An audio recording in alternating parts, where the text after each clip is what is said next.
The 2005 Audi A4 B6 second generation, Type 8E/8H, has one fuse box location. The single interior fuse panel is behind the lower dash cover on the driver's side.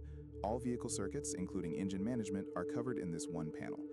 The interior panel covers single interior fuse panel covering instrument cluster, radio, wiper and washer relay, heated rear window relay, heated seats, interior lighting, central locking, fuel pump relay, ABS and EDL control unit, engine ECU, ignition coils, Climatronic HVAC, 12-volt socket, airbag SRS, headlights, and OBD2 diagnostic port, all circuits in one location under the driver's side dash.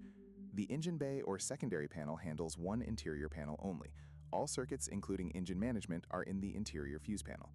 The 2005 A4 B6 is available with the 1.8-liter TFSI 163 horsepower, 2.0-liter FSI 130 horsepower, 3.0-liter V6 220 horsepower, 4.2-liter V8 344 horsepower S4, 1.9-liter TDI 115 horsepower and 130 horsepower, 2.5-liter TDI V6 163 horsepower, and 3.0-liter TDI V6 204 horsepower. Connect a compatible OBD2 scan tool before opening any fuse panel. The B6 uses a CAN bus architecture. Engine variant, petrol 1.8T/20/30 or diesel 1.9 TDI/2.5 TDI affects several fuse positions. Test fuses with a multimeter at both terminals with ignition on. Both must show voltage. Never replace a blown fuse without finding the root cause.